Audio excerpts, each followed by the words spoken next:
Hi yours, welcome to our channel. ప్రస్తుతం మనతో పాటు ఇమ్మంది రామారావు గారు, పొలిటికల్ అనలిస్ట్ ఉన్నారు. ఒకసారి వారితో మాట్లాడదాం. సార్ నమస్కారం. సార్ నమస్తే బాబు. సార్, రోజా గారు మనకు తెలుసు, మరి ఒక ఫైర్ బ్రాండ్ అంటారు వైసీపీకి. అయితే ఇప్పుడు వైసీపీ ఓటమి తర్వాత అతను వేరే పార్టీలోకి చేరాలని ప్రయత్నిస్తున్నారు. కాకపోతే ఏ పార్టీ కూడా ఆమెను చేర్చుకోవడానికి ఇంట్రెస్ట్ చూపించడం లేదు అని అంటున్నారు. సార్, ఈవెన్ జనసేన పార్టీలోకి చేరుతారన్నా కూడా అసలు అద్దు బాబోయ్ అన్నారని వార్తలు అయితే రావడం చూస్తున్నాం. సార్, మరి నిజంగా వేరే పార్టీలోకి చేరడానికి ప్రయత్నిస్తున్నారా? మరి పార్టీలు ఎందుకు సుముఖంగా లేవు ఆమెను చేర్చుకోవడానికి? మరి మీ ఒపీనియన్ ఏంటి సార్ దీనిపైన? నేను ఎప్పుడో చెప్పానండి, నెక్స్ట్ తిరిగి ఆవిడ ఏదైనా పార్టీలో చేరుతుందంటే టీడీపీలోనే చేరుతుంది. ఎందుకంటే వాళ్ళకు కూడా మాట్లాడే వాళ్ళకి కావాలి కదా, లేడీ స్పీకర్ కావాలి. చేరుతుంది. ఈ మధ్యలో చాలా ఆటంకాలు ఉంటాయి. పవన్ కళ్యాణ్ చేర్పించుకోడు, వద్దు బాబోయ్ అంటాడు. చేరుతానని మాట చెప్తే ఆ విషయం మాత్రం వద్దు, ఇంకేదైనా మాట్లాడండి అని చెప్పాడు మాట. ఇక నీకు టీడీపీ ఏంటంటే, టీడీపీలో కొంతకాలం పనిచేసింది. ఈయన ఏ మేరకు దొంగో రోజాకి తెలుసు, రోజా ఏ మేరకు దొంగో చంద్రబాబు నాయుడు తెలుసు. దాని ప్రయత్నం చేస్తుంది, లేకపోతే చాలా బదనాం అయిపోతుంది. ఏది ప్రొవైడెడ్ అరెస్ట్ చేయకుండా ఉంటే, అరెస్ట్ చేస్తే ప్రసక్తే ఉంది. ఆవిడ చేసిన స్కాములన్నిటికీ కూడా కంప్లీట్గా విచారణ చేయాలి కదా. అది విచారణ చేసే ముందు ఈ గోతులన్నీ తప్పుకోవాలి. అది రోజా గారు ఇక్కడ కాకుండా తమిళ పాలిటిక్స్లోకి వెళ్ళాలని కూడా ప్రయత్నం చేస్తున్నట్టు అనిపిస్తున్నది. ముఖ్యంగా విజయ్ గారి దళపతి విజయ్ ఉన్నారు కదా, ఆయన పార్టీలో చేరబోతున్నారంటూ కూడా వార్తలు వచ్చాయి. సార్, తమిళ వాళ్ళకి రోజాకి అస్సలు పడదు. ఓకే, ఎందుకు సార్?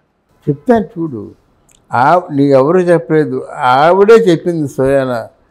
తమిళ వాళ్ళు కావాల్సింది టాలెంట్ కాదు, తర్వాత అందం కాదు. అందం ఒక రవ్వంత ఉంటే సరిపోతుంది. టైంలో మనలాగా అతులోకి సుందరులాగా ఉండవలసిన అవసరం లేదు. వాళ్ళకి కావాల్సింది ఒకటి ఉంది, ఆ ఒకటి చేసేస్తే మనం వృద్ధిలోకి వస్తాం. ఇక్కడికి పట్టింపులు ఎక్కువ, కమిట్మెంట్లు ఎక్కువ, బాండింగ్లు ఎక్కువ.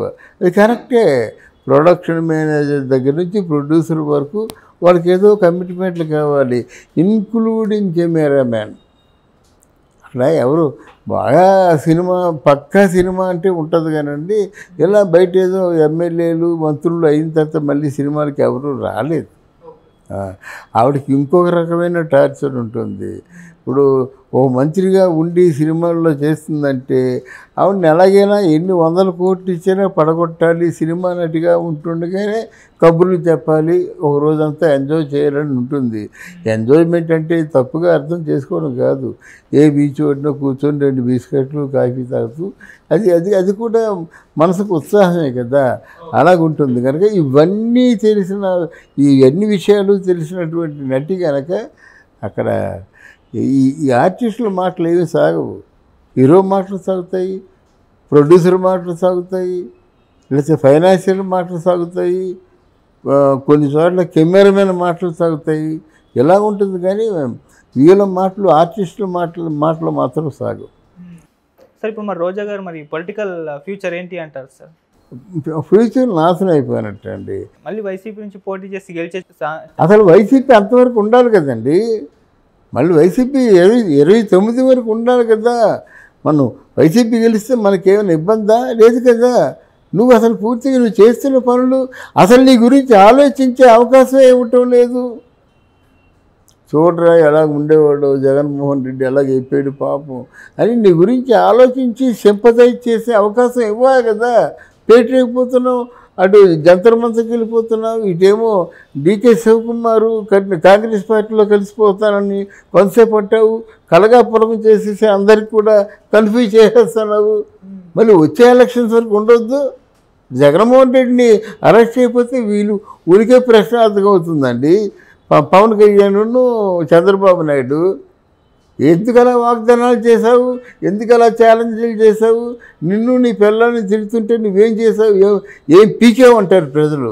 కనుక వాళ్ళు చాలా జాగ్రత్తగా ఉండి ఆవిడని ఉంచవలసిన చోట ఉంటే బాగుంటుంది. కానీ వీళ్ళు ఏమైనా తగ్గారంటే వైసీపీ వారు పూర్తి గొడ్డలతో వస్తారు, నడి రోడ్డు మీద వస్తారు. ఇంకో విషయం చెప్తున్నాను చూడండి, ఇంతవరకు ఏ రాజకీయ పార్టీ కూడా సృష్టించినటువంటి గలాఫాన్ని సృష్టిస్తారు. మీరు సరైన శిక్ష చేయకపోయినట్టయితే పట్ట పగలు మెట్ట మధ్యాహ్నం నడి రోడ్డు మీద నరికేస్తారన్నమాట. ఇవాళ చూశాను దోపిడీ ఎలా ఉంటుందంటే బయట కార్లు పెట్టారండి అందరూ. ఒక 20 కార్లు ఉన్నాయి. ఆ కార్లకి ముందు ఉంటాయి కదా అద్దాలు, ముందు సైడు అంతా ఉంటాయి కదా, అద్దాలు మూసేసి ఉన్న కార్లకి తలుపు డోర్ తీసి విరిచేసి వెళ్ళిపోయారండి. దేనికోసం? ఆ తాగుడు, ఆ గంజాయి ఇదంతా ఉండబట్టి కదా, ఆ విచక్షణ లేకపోబట్టి కదా పని చేయటం లేదు. ఎలాగా గంజాయిని కనిపెట్టినటువంటి ఎవరు జగన్మోహన్ రెడ్డి హాయిగా తాపిస్తాడు, ఎన్ని మర్డర్లు కావాలంటే అన్ని మర్డర్లు చేయిస్తాడు. ఆయన పనే అది కదా. రేపు పొద్దున్న బయట ఎవరు నడవలేరండి, అంత ప్రతీకారం బాబోయ్ అని చెప్పేసి అనిపించుకోవాలన్నమాట. డెఫినెట్గా మాత్రం చాలా రక్తపాతం జరుగుతుంది. ఈ వంగలపూడి అనిత కూడా మాటల వ్యక్తే కానీ పని చేసే వ్యక్తి ఎలా కనబడటం లేదు. ఆవిడ పని చేయడానికి ఏమిటి అభ్యంతరం చెప్పాలి. అరే బాబు వీళ్ళందరినీ ఎప్పుడో మూసిద్దంటారా, నాకు ఈ అభ్యంతరాలు ఉన్నాయి, లేకపోతే క్రిమినల్స్ని ఎందుకు అలా ఉంచాలని చెప్పాలి. అది చెప్పదు, ఇది చెప్పదు. 50 రోజులు అయిపోయి. అందువల్ల ఆయన ఇప్పుడు పొలిటికల్గా ఆయన ఒక అడుగు పైనే ఉన్నాడు. ఎందుకంటే ఆయన ఏదో గెలిచినట్టు, కూటమేదో తప్పులు చేసి ఓడిపోయినట్టు, కూటమిని మేము బతకనమ్మన్నట్టు ఆయన మాట్లాడుతున్నాడు. ఈ కూటమిలో ఎవరు మాట్లాడలేదు కదా. ఆయన అంత ఫోర్స్గా ఉన్నటువంటి పవన్ కళ్యాణ్కి ఇప్పుడు శాంతిదూత జ్ఞాపకం వచ్చాడనమాట. శాంతమూర్తి రాముడు జ్ఞాపకం వచ్చాడు, గౌతమ్ బుద్ధుని జ్ఞాపకం వచ్చాడు.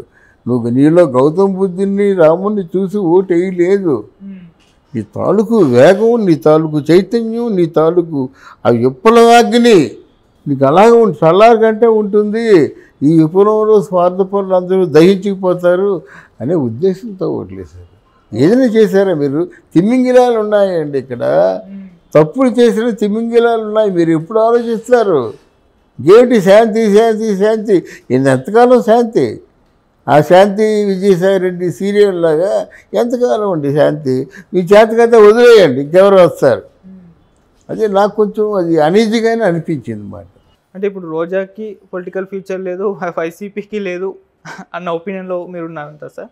జగన్మోహన్ రెడ్డికి పొలిటికల్ ఫ్యూచర్ లేదండి ఒకటి. తర్వాత ఇప్పుడు మోడీ ప్లాన్ ఏంటంటే కంప్లీట్గా స్ట్రెంథెన్ అయిపోతాడు ఆయన. మళ్ళీ ఇప్పుడు వచ్చాడు కానీ రాహుల్ గాంధీ మళ్ళీ ఇన్ని సీట్లు గెలుచుకోలేడు. వాళ్ళ తాలూకు టర్మ్లో హయ్యెస్ట్ రికార్డ్ ఏదంటే ఇప్పుడే 24.